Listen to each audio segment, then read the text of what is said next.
Can you guys still see me? No? That's crazy. That's crazy.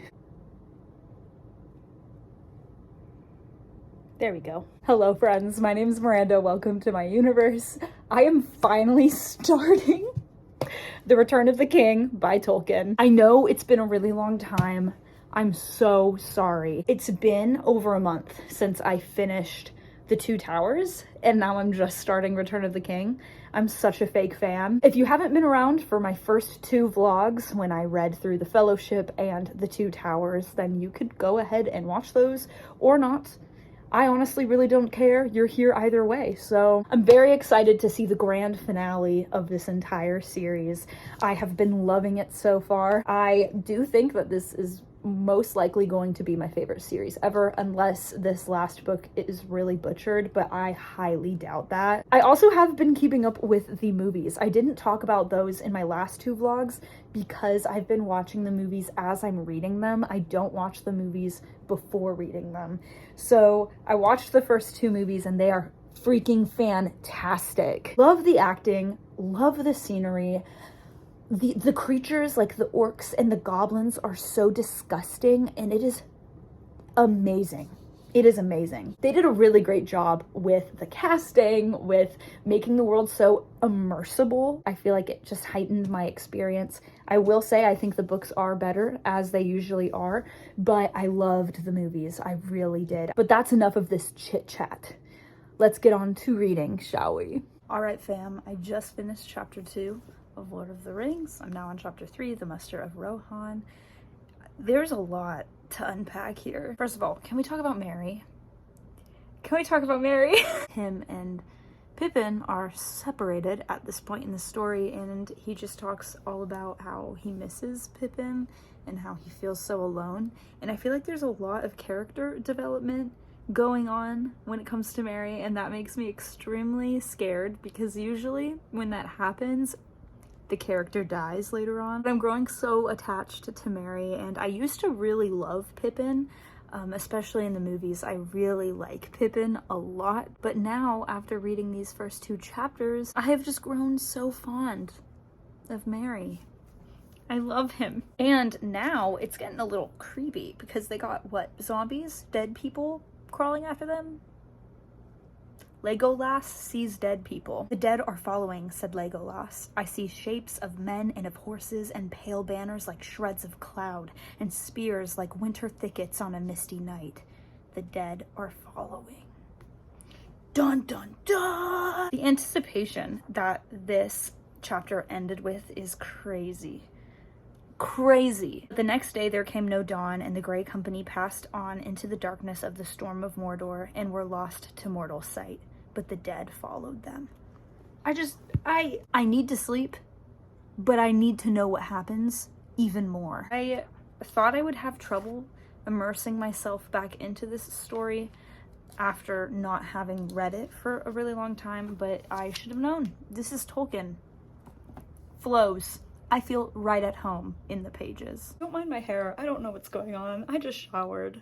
At least I'm clean, okay? We have a lot to cover considering I have read 7 chapters since the last time I updated you guys. Life has been super busy. I started my full-time job finally, so that has been an adjustment for sure.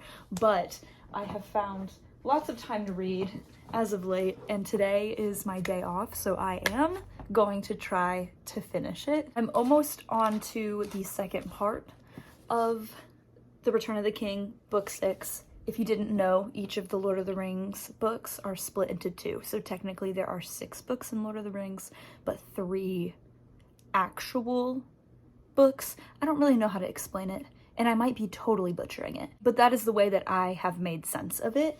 But I am on chapter 10, the Black Gate opens, and there is a lot going on. So basically, a big war that everybody talks about has started. I know that I have talked about Merry a little bit in this video so far, but I wanted to come back to Merry and Pippin because I think that they are both my favorite characters. The stress I have seen these two little guys under is insanity. And the way that they both are so foolish, they make terrible decisions sometimes, and yet they still keep pressing on despite all odds, they are still alive, and I love them for it. I really love their character constructs in the way that they are reflections of each other, right? They both are separated. They have to figure out who they are as individuals away from each other, and I find it so fascinating that they're going through the same things. I could pick passages out and read them to you if I wanted to, but I'm feeling a little bit lazy right now. They each individually had moments in this story where they talk about how lonely they are, how they feel like nobody else sees them. They're mirrors, right? So they see each other, and without each other, who are they really? And it is fabulous the way that Tolkien wrote them. They are intentionally placed in places in the war and in the battles where they can actually make a difference, despite how they feel alone, and they both doubt whether or not they should have even joined the fight. They both second guess themselves and think, I should have just stayed behind. Why did I continue on like this? But the roles that they play far outweigh all of the doubts that they have about themselves. Even to the point where Merry killed the Nazgul prince creature. I'm forgetting what exactly he is called, but Merry killed him. And I've heard that they portray the scene different in the movies. I don't know exactly how, but in the book, Merry was the one that stabbed the Nazgul, and his blade was the only thing that could have killed the creature. If he wasn't the one to have stabbed it, it would not have died. I think that is fantastic because it just proves that if Merry was not there, they would not have won the battle. He caused a great loss to Sauron's army, and I'm all here for it. I think it's freaking amazing. I can't wait to see Pippin and how he has more character development as he continues on as well. And I actually started tearing up a little bit when Merry and Pippin met up again. And I want to read it to you because I freaking love it. Slowly the lights of the torches in front of him, Merry, flickered and went out, and he was walking in a darkness, and he thought, this is a tunnel leading to a tomb. There we shall stay forever. But suddenly into his dream there fell a living voice. Well, Merry, thank goodness I have found you. He looked up, and the mist before his eyes cleared a little. There was Pippin. I love their friendship so much, and I loved the scene where Gimli and Legolas met up with Merry and Pippin too. That was so much fun. It was like a little family reunion. I'm super attached to these characters. If anybody dies, I am actually going to cry so hard. I'm excited to get farther along and see if I can finish it tonight. I have 150 pages left. I believe it is about 10 chapters. So that is quite a lot to read for a Tolkien book.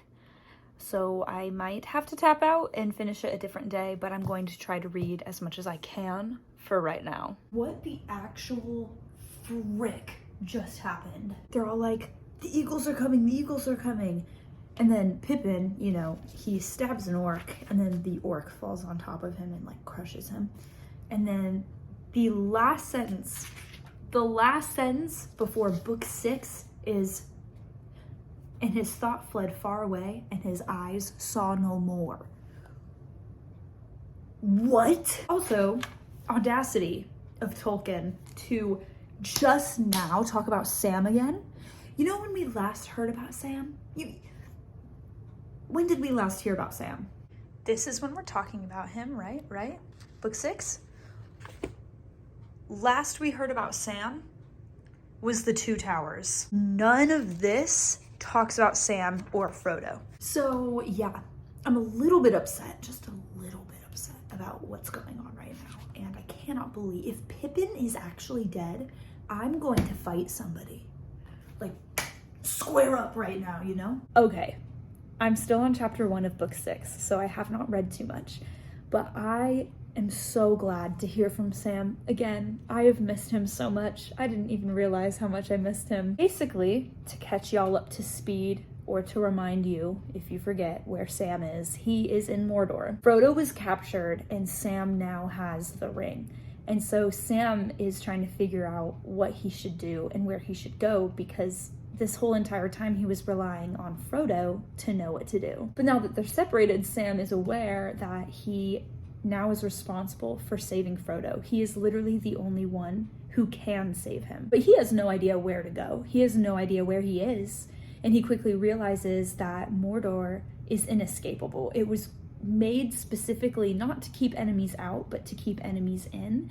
And he quickly realizes that he either saves Frodo or he dies trying. So my boy Sam is struggling, like mentally struggling, because he has the ring and he wants so badly to put it on so that he can just go around and find Frodo without worry of being captured. And the imagery and the vivid atmosphere that is in this chapter is so crazy. All of the hobbits are so brave. I have such mad respect for them.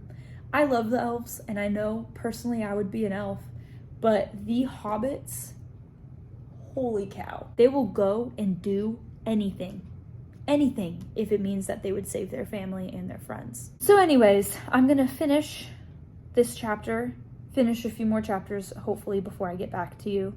And then most likely if I finish this tonight, I will let you all know about it and wrap up this video and this vlog tomorrow. I'm actually really sad because I'm thinking about it and I do not want this story to ever end. Middle-earth has been my home, my book home, for the past months, literally. I seriously don't want to leave. And I know that obviously, like, I can watch the movie, all of the movies over and over again. I can reread, but there's never gonna be another first time read. You know what I'm saying? This is just so special to me and it's gonna end so fast and I'm actually really upset about it. But it's okay because it's been such a wonderful journey. Until next time. And so it has ended.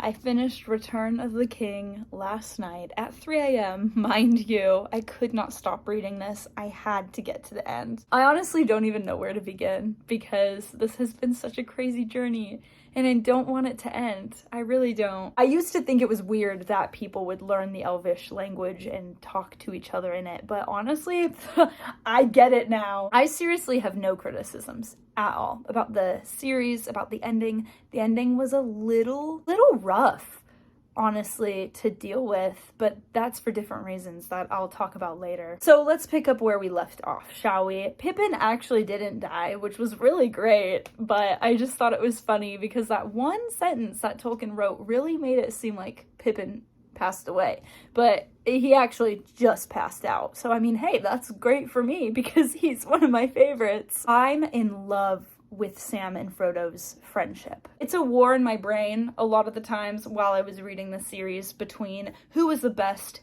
friends. Is it Merry and Pippin or is it Frodo and Sam? But after reading that ending, Frodo and Sam win by a landslide. I think it was very smart of Tolkien to go an entire half of a novel before bringing up Sam and Frodo again. At first, I was kind of upset about that. He literally wrote 10 chapters without his main characters in them. That's kind of weird. But after we finally picked back up with Sam's point of view when he was in Mordor and Frodo had been taken by the orcs, I loved it. I was so in the zone. I just needed to know what happened next. And him meeting back up with Frodo was so precious, how he saved Frodo from the orcs and they traveled through Mordor into Mount Doom. And it was it was so intense seeing that and reading about how much of a burden the ring was to Frodo and how Sam was willing to bear the burden for him if he needed. And then that whole final scene with the ring and how Frodo is standing above the fire and he's about to throw the ring into the fire, but instead he puts the ring back on.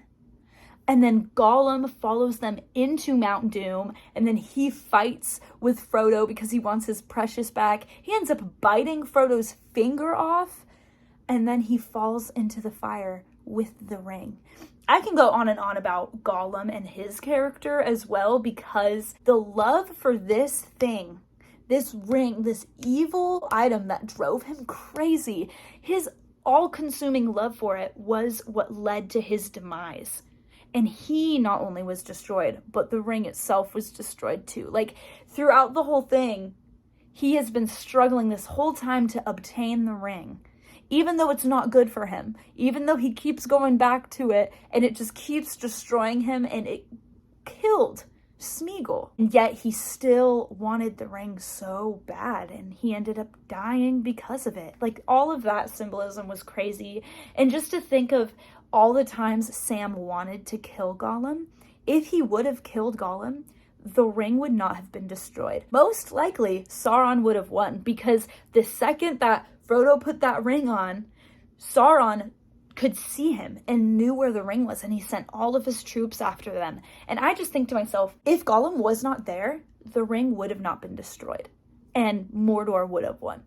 Sauron would have won. And that is crazy to me, because this whole time, what has Gandalf been saying? That there is a time and place for everyone, and there is still a role that Gollum has to play, and he carried that out to fruition. I also love that Aragorn is king now. I think that was so precious, and I have a special place in my heart for him as well. I love how all of the hobbits survived and they were able to travel back to the Shire together. And I actually forget who said it. One of the hobbits said, "Look at us. We were the four that started this journey together, and now we're ending this journey together." And like, I love them all so much. I thought that was so heartfelt, and everything with the Shire broke my heart. That was really hard to read about. I know I mentioned that earlier, that the ending was kind of rough.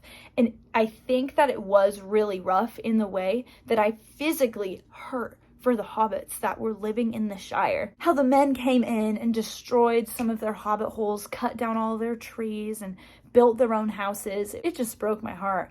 But I loved that the hobbits that came back decided that they were going to stand up to the evil rulers in the Shire, and they pushed on through, and they were courageous, and they gathered their troops. And I loved that. I actually really liked that a lot, that they all gathered together, and it's because of Frodo, Sam, Merry, and Pippin that they decided to actually do something and initiate change. It was really great. It was like they ignited a fire in the rest of the hobbits. It was a very sweet ending. I loved that Sam got married. I thought that was so sweet. I really loved that a lot. Then Bilbo comes back, and Frodo goes on another adventure with Bilbo, and that's how it ends.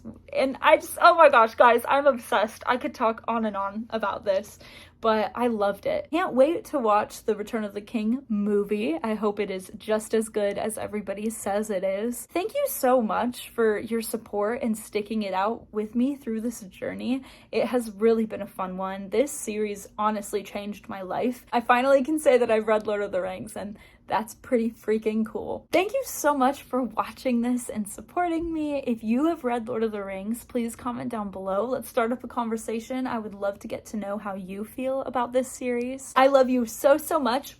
Please be safe, make good choices, and I definitely will be seeing you next time. Bye!